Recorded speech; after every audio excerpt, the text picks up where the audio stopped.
But yeah, let's get started. So we're here today to talk about the essay, right? Really I hate to say all, but pretty much all colleges will require some kind of writing sample, writing portion for the application.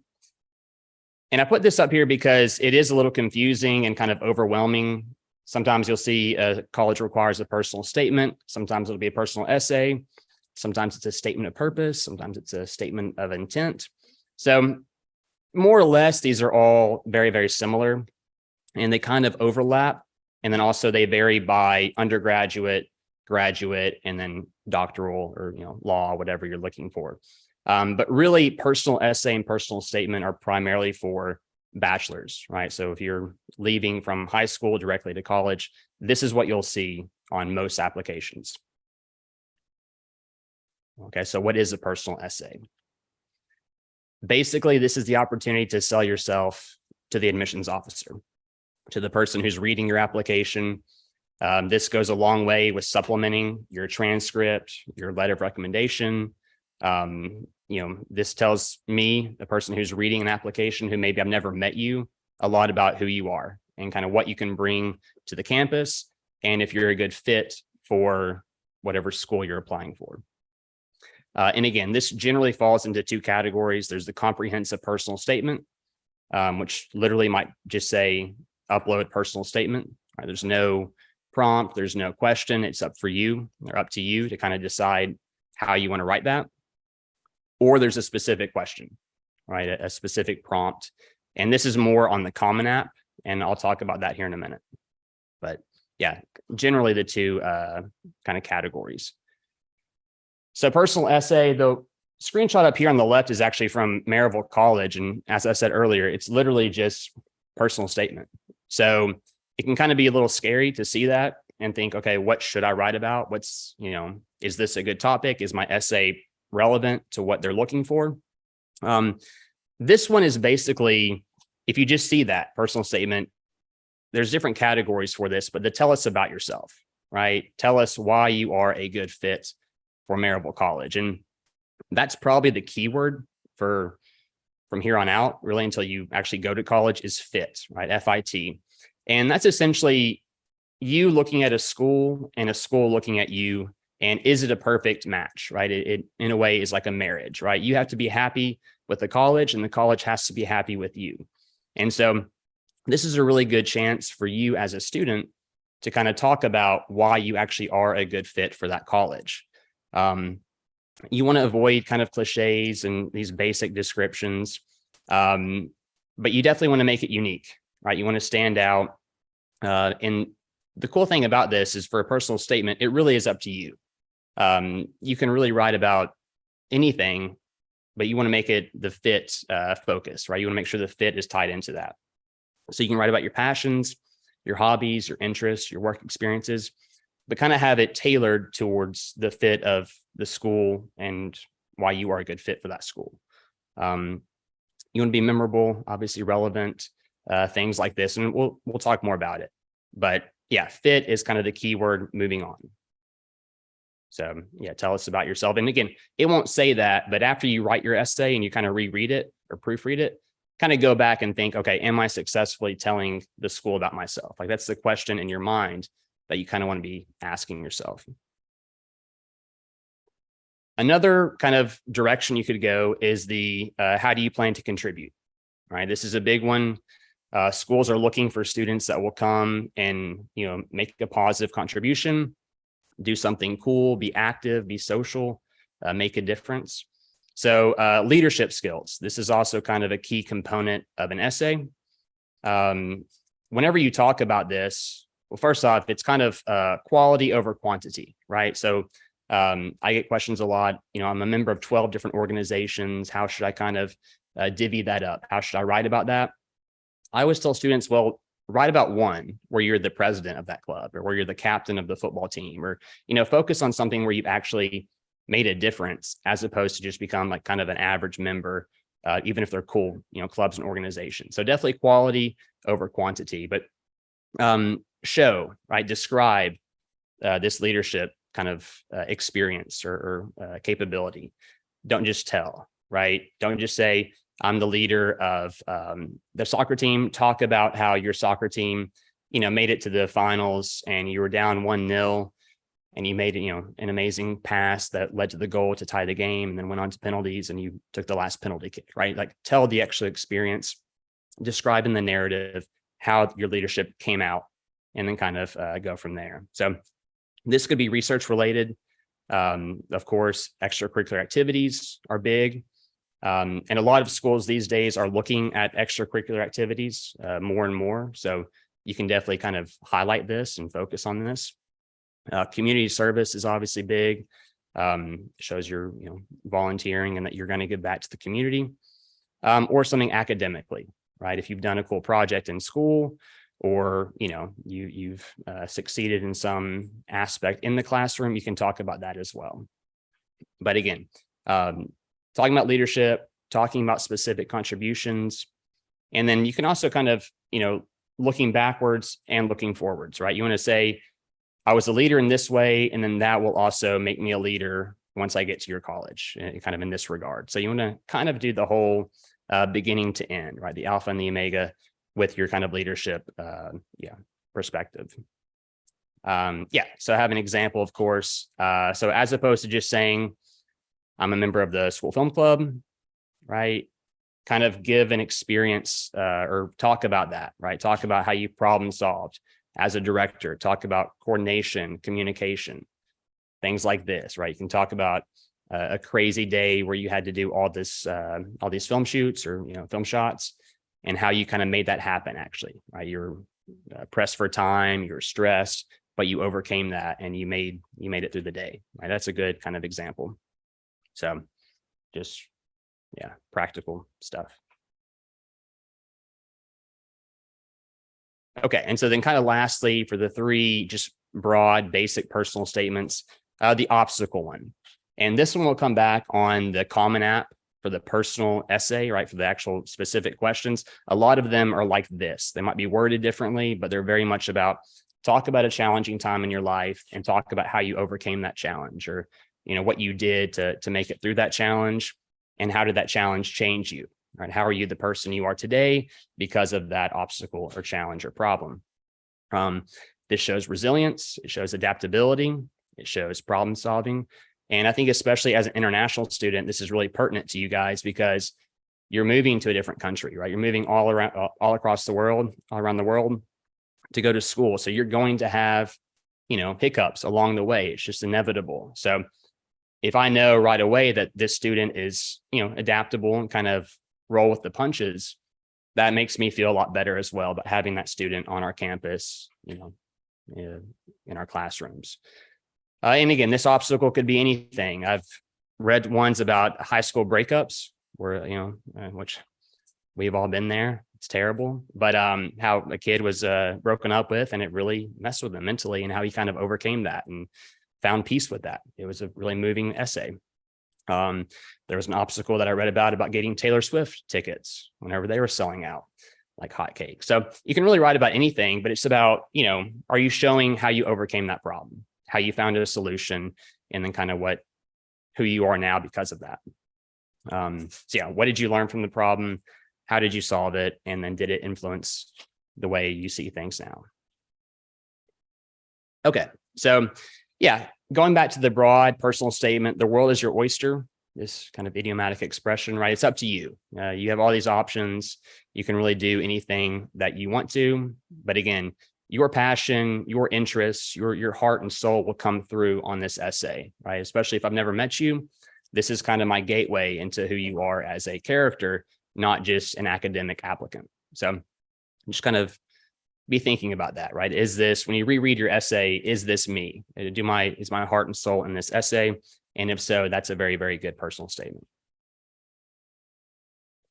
Okay, so this is the Common App, right? And I'm sure we're all familiar with this. You might have a whole presentation on the Common App, but basically you will apply to many different schools with one essay, right? So you'll have an application on the Common App.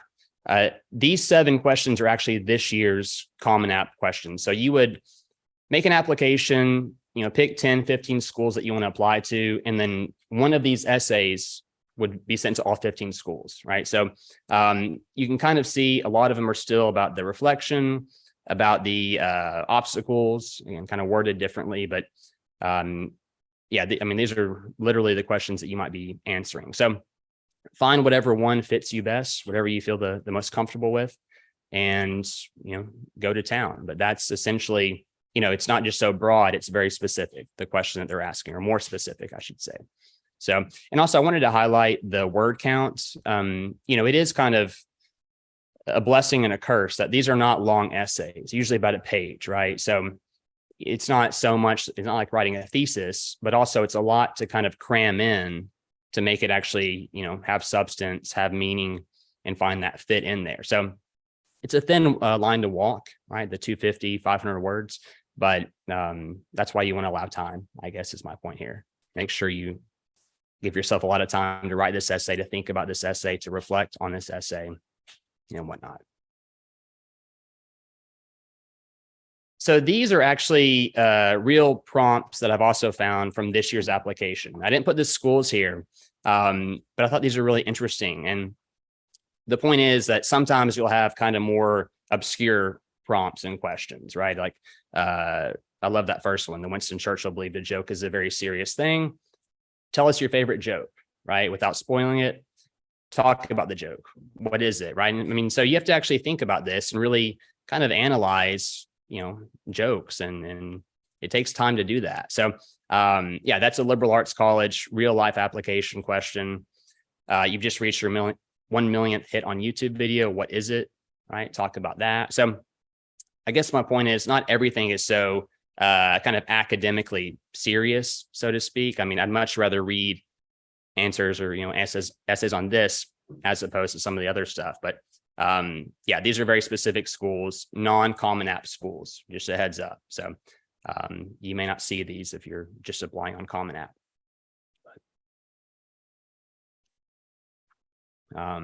Yeah, okay. So I think we're making really good time. So we talked about kind of what to write about or what you can write about. There's also things that we don't want to write about or that you should probably avoid. Information that's on your resume, right? So a lot of schools will also ask for a CV or a resume. Try to choose something that's not on that, or at least not so visible on your resume, right? This is a chance to supplement your application as a whole. So you kind of want to think, where are my weak spots perhaps on my application? And this essay could kind of fill that in, right? Kind of boost you back up, so to speak. And also try to avoid the whole life story in one page, right? And that's very different than the tell us about yourself. As I mentioned earlier, that's very specific to the fit, right?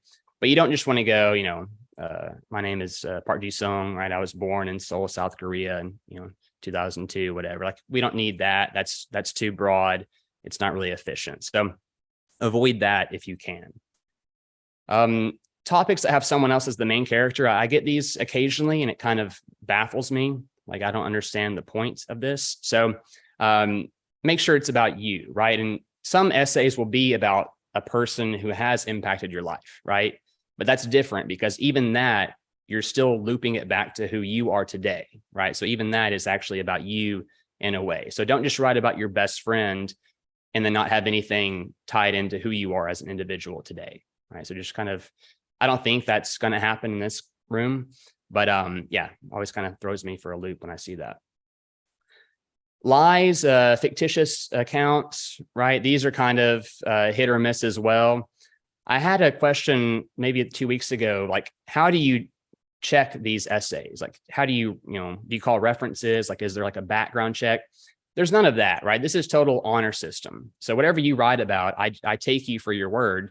But if there is an interview, right, and then that essay comes up and there's a little, befuddlement and like you don't really know what you're talking about, it does show as like, okay, maybe this story didn't really happen, right? Maybe this person didn't sneak backstage at a BTS concert, right? So you just want to make sure you're telling the truth to an extent, right? A little exaggeration is probably okay, but yeah, you just don't lie, right? We were taught that at a young age, just don't do it, I guess. Risky, inappropriate subjects. I kind of put this on here too, because every once in a while I'll get like a weird, not a weird one, but something that, you know, politically perhaps, or this is what I call the sex, drugs, and rock and roll category, actually. Just kind of avoid those things, right? We don't need to talk about that. Controversial hot button issues as well. You just don't know who's reading your essay, right? You don't want to polarize yourself because you are very passionate about one topic and maybe this person feels the totally opposite way, right? So you don't want to upset the person who actually is making a decision that could change your life, right? So kind of avoid the religion and politics, I guess, if you can. So personal statements opening, right? I always tell students, again, starting on Monday, I'll be reading 30 to 50 essays a day. Imagine you're like the 50th essay that I'm reading that day, right? It's 4:45. I want to, you know, maybe go have some soju. I need something that's going to keep me in my seat. That's going to compel me to keep on reading until 5 o'clock. So I need a strong opening, because otherwise I'm just kind of, you know, I'm tired and you're drained of energy. So you need to have a strong hook, right? You need to have an opening paragraph that's really going to come off as like, wow, I need to know what's going to happen next. I'm compelled to keep on reading. And there's different ways to do this. Rhetorical questions are always good. Have you ever, you know, got lost in Hongdae, you know, nighttime, right? Just, it's a good question. Where is this going, right? That's what I'm thinking. How frequently do you, you know, go to an FC Seoul game, right? Okay, I'm curious, what's the narrative going to be? So yeah, these are really good. Rhetorical questions, dramatizing a scene or a sequence.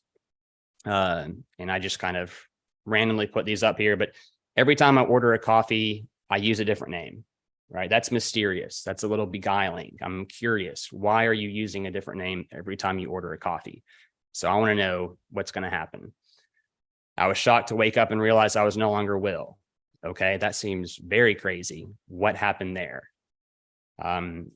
This one is, again, a little breaking the fourth wall. And the point here is also, if you have kind of a witty sense of humor, you can use that, right? Again, the point here is to be you, to be yourself. So use humor if you can, if you want to. But again, I feel like I'm losing my mind writing this essay, right? It's cheeky. I would laugh at that. So just a couple of ideas, but again, you kind of had that more literary sense. I'm like, you know, it's more literature-ish. That's a good way to also kind of start strong. Be bold and kind of be very direct, right? State the thesis directly, confidently. I like this. I like when somebody says, you know, the South Korean football team is the best football team in the world, right? Exclamation point. Wow, that's a bold statement. I mean, don't get me wrong. I love South Korean football, but that's really, really strong. So I would say, okay, how are you going to defend that? What's your argument? What's your narrative fit going to be with that bold statement? And then quotes. We always love a good quote. Again, you want to make sure this ties into your narrative, to your statement, to your point. Don't just use like a cool quote because it sounds cool, but I've got a couple here, right? The Mark Twain one is always good. It's not the size of the dog in the fight, it's the size of the fight in the dog, right? That could be a good you know, Cinderella story, kind of a good comeback story if you wanted to focus on that. A Korean proverb, and I mean, I hope that's correct, but according to the website that I looked at, all right, you can lead a horse to water, but you can't make him drink, right? And that is also, we have that one in English, but okay, I like that. So what's the story going to be? But you can kind of use these quotes, proverbs, adages, and go from there. So quotes are good. So the opening and then the closing, and the whole like 5-paragraph structure doesn't necessarily need to be applicable here, right? The kind of paragraph, opening paragraph, 3-paragraph body and closing, you don't have to stick to that. A lot of essays that I read don't have paragraphs really at all even. So I don't have a lot on like the middle body. It's up to you for a personal statement. So don't just stick to the whole, you know, English writing 101 here. It's really more fluid, more abstract. But it's important to kind of bring the closing back to the opening, right? Make it come full circle. As I mentioned earlier, looking backwards and forward, right? That's kind of the key here. You've told this story, you've told this leadership story or this overcoming an obstacle story. what's the next part? What's the forward part, right? So how has that changed you, and what are you going to do because of that? Again, avoid stating the obvious, avoid cliches, excuse me. This one is just, I've had conversations with other counselors, and this is very, very nitpicky, right? So don't focus on this at all. But the in conclusion, the overalls, like the kind of speech writing things that you might hear or say, you don't need to use that. Whenever the conclusion, the last paragraph. So again, if you have 250 words, every word counts. So no need to take up 3 or 4 words with like an obvious, statement or phrase. This is a big tip. So a lot of schools will have optional essays, right? So there's one required, and then it might be like a supplemental essay, and these are usually shorter, usually 250 words. If it's really your dream school, like if it's the school that you really want to be at, do the optional one. And for me, whenever I see that, it's just a psychological boost. Like I see it and I say, wow, this student took the time, made the effort. They really want to be here. So even if it's not that good of an essay or that strong of an application, I'm a little bit more lenient with like with admitting them. So that's, again, kind of the psychological aspect of that. Yeah, do it. Go the extra mile. It'll be worth it in the long run. This is another big one that, upsets me, I guess. Don't just copy and paste essays and then change the one school name for another school name. And I have an example on the next page, but we all know when this is happening, and this really just kind of, it kills the mood, right? It kind of takes you out of the application.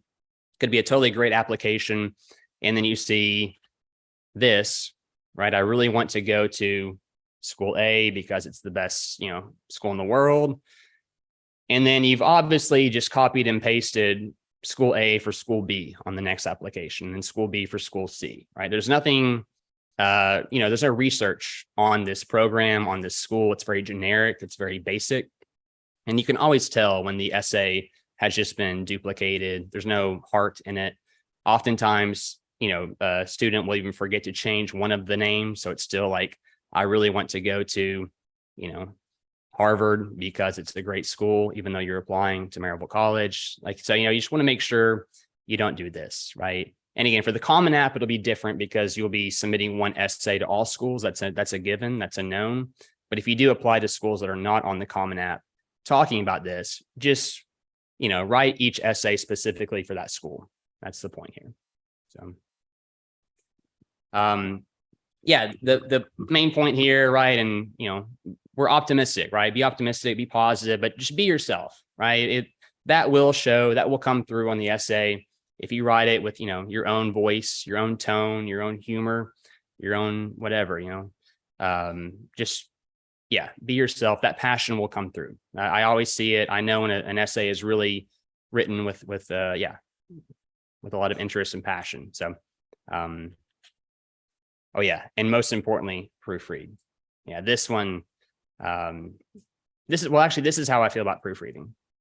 I love proofreading. It's one of the best things in the world. So make sure you proofread. And I've got much more slides on this actually, but I do want to get to graduate school and doctoral programs first, because obviously proofreading is also a part of these. So, MA, MFA, MBA, PhD, this is all pretty pertinent to these programs. If you're applying for one of these, if you're doing bachelor's, you can kind of zone out for just a couple of seconds.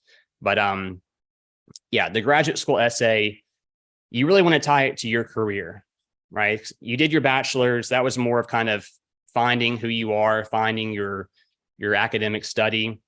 Master's degree is more specific, right? You're ready for that career. You're ready for that long-term, job prospect. So that's what you're really applying to an MBA or MA program for.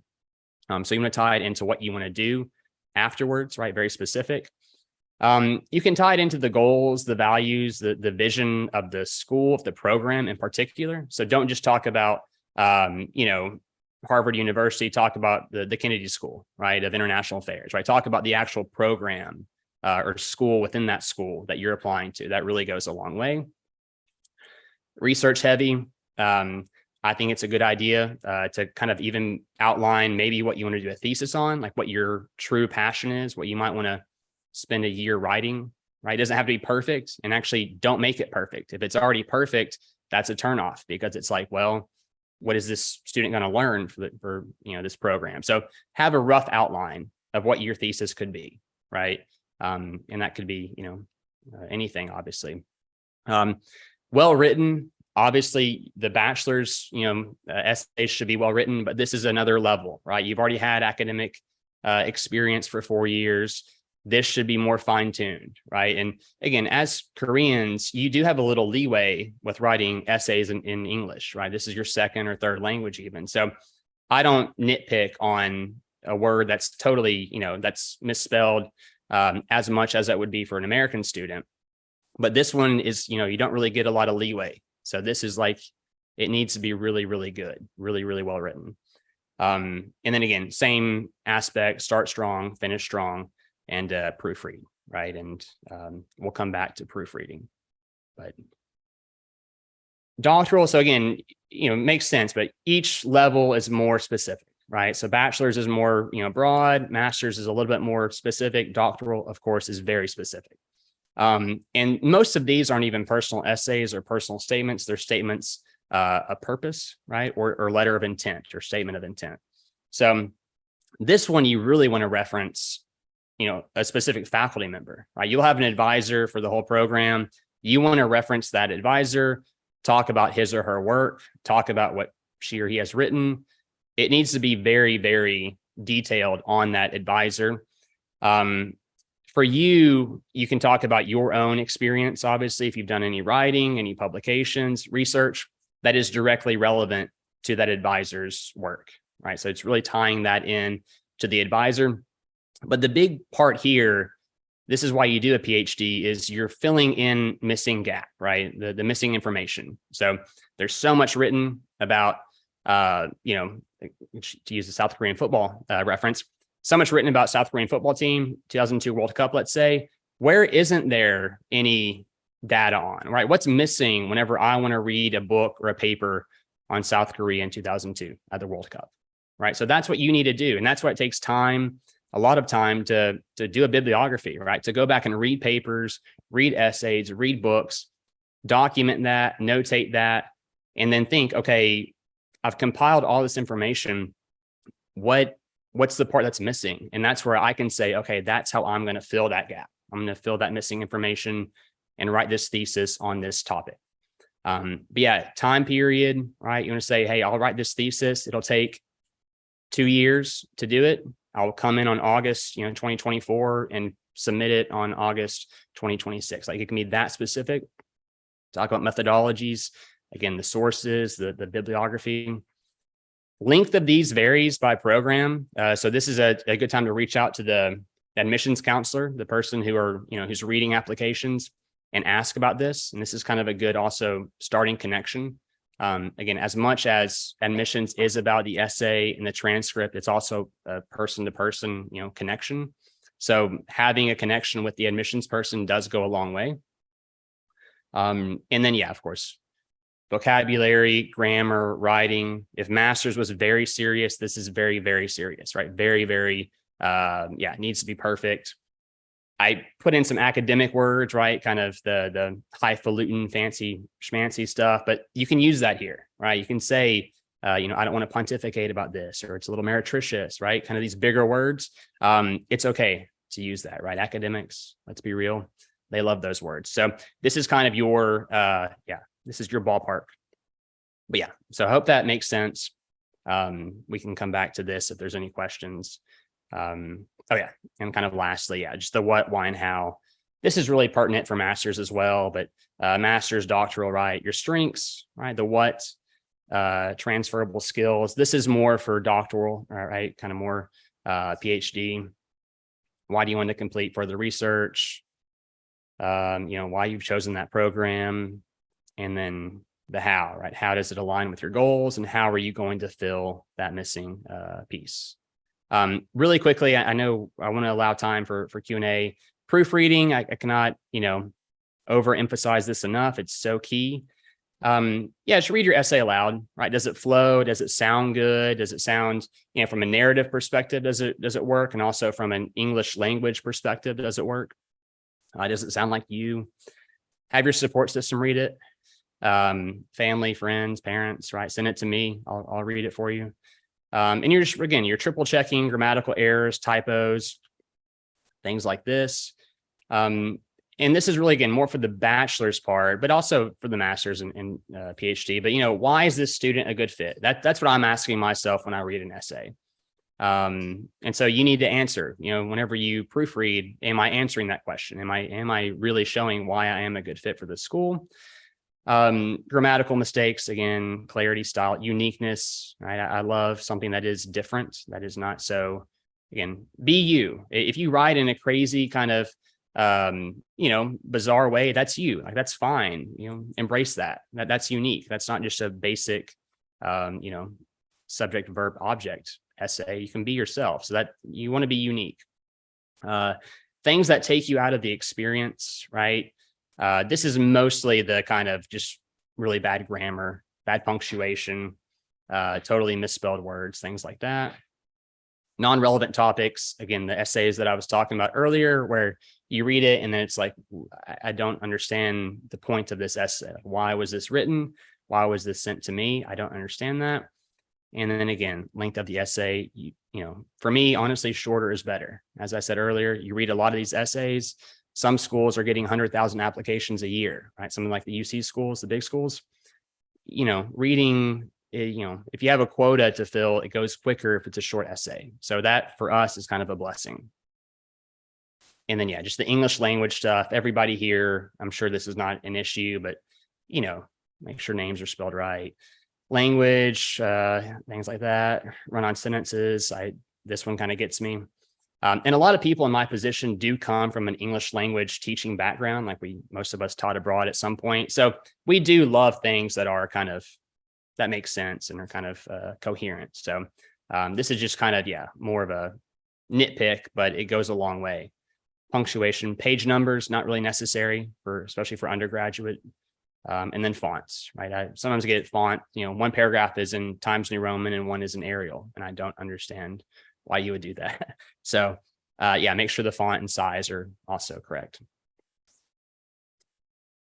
This one is, again, nothing to totally hone in on or be too serious about, but idiomatic expressions, are we familiar with these? I mean, you're certainly familiar with what they are, or you use them, I'm sure, because there's like 25,000 in the English language, but these are more informal. When you say, bite the bullet or a dime a dozen, right? I mean, these are so common in verbal and spoken English, but some people are a little picky on using them in essays. So I say, try to avoid them if you can, right? If you say it was the dime a dozen, just say there was a lot, right? It was common. You can kind of supplement or substitute the more conventional way of saying it. But I do have a list. Again, there's so many idioms. So you can kind of go back and see, am I using a lot of these? It's okay.